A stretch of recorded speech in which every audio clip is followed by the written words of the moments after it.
गहरी दलदल में धंसता जा रहा है अनुज कपाड़िया। श्रुति और आद्या दुनिया है तो अनुपमा क्या। नमस्कार दोस्तों, स्वागत है आपका आपके अपने चैनल हंग्री स्पिरिट्स में। हंग्री स्पिरिट्स देख रहे सारे दर्शकों का मैं अंजू शर्मा दिल से स्वागत करती हूँ। कोई भी मूवी हो, कोई भी धारावाहिक हो, जब हीरो ऐसे कंफ्यूजन में होता है तो दर्शक भी कंफ्यूज होते हैं। आज अनुज कपाड़िया की ये हालत देखकर यही लगता है कि ना तो वो अपने इन रिश्तों को समेट पा रहा है, ना ही उनके लिए कुछ आगे बढ़ने के लिए कर पा रहा है, और खुद ही अपने आप को एक ऐसे दलदल में घसीटता जा रहा है जिससे निकलना मुश्किल हो जाएगा। आज ऐसा ही कुछ डायलॉग बोला जिसका जिक्र मैंने अपनी टाइटल में किया। तो बात करते हैं। पहले वही निवेदन, जिन्होंने अभी तक चैनल को सब्सक्राइब नहीं किया है कृपया कर लीजिए। साथ में दोस्तों बेल आइकन दबाइएगा ताकि आपको हमारे वीडियोस के नोटिफिकेशन मिलते रहें।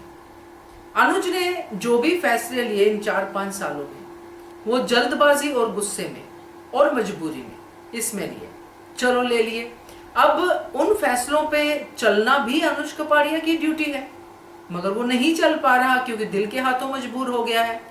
अब यहाँ पे जैसे अपना आद्या ने श्रुति का एक के बाद एक एहसान अनुज कपाड़िया को याद दिलाया कि श्रुति ने ये किया है, श्रुति ने वो किया है। इस पे हमने बातें भी बहुत की। अनुज ने भी कहा हाँ, श्रुति ने हमारे लिए बहुत कुछ किया है। आज श्रुति का जन्मदिन मनाया गया, यानी कि जन्मदिन की शुरुआत हो गई, और अनुज कपाड़िया अपने आप से ये बात कहते हुए पाएंगे कि ये मेरी दुनिया है, यानी श्रुति और आद्या। तो दुनिया है तो दुनिया के लिए जीना पड़ेगा। इस बात की क्लैरिटी अनुज कपाड़िया को नहीं है। अनुज अनुपमा से मिलता है तो अनुपमा उसकी जिंदगी है, अनुपमा उसके दिल में बसती है, अनुपमा के बिना किसी और को सोच नहीं पाता है। तो ये दुनिया और जिंदगी की ये जो दलदल उसने खुद ही पैदा की है, उसमें वो बिल्कुल अंदर तक धंस चुका है। उसकी शक्ल, उसके एक्सप्रेशन, हाव भाव सब दिखाते हैं कि कितना परेशान हो चुका है। ये सिर्फ एक ही चीज की जो जरूरत है अनुज को, कि एक फैसले पे पहुंचने की, खुल के बात करने की। अगर किसी से भी श्रुति से खुल के बात करेगा तो बिल्कुल श्रुति भी उसको सही गाइड करेगी। जैसे दीपू ने अनुपमा को गाइड किया और अनुपमा किसी फैसले पे पहुंची और अनुज से मिलने के लिए तैयार हुई, ऐसे ही अगर जैसे अनुपमा ने खुल के दीपू से बात की, ऐसे ही अगर श्रुति से अनुज बात करेगा तो श्रुति भी उसको सही सलाह ही देगी।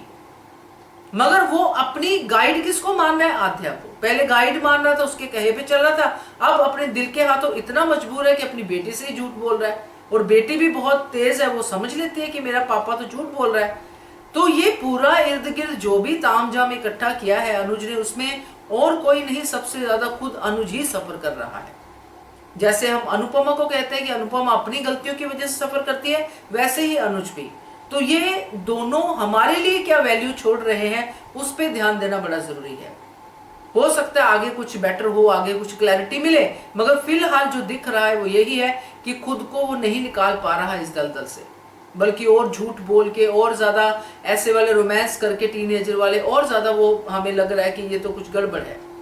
तो मुझे ये लगा, बाकी आप बताइएगा आपका क्या कहना है इसके बारे में, कमेंट कीजिएगा। देखते रहिए channel hungry spirits. Thank you so much. Subscribe to our channel by clicking the subscribe button. Click the bell button and enjoy the latest uploads from our channel.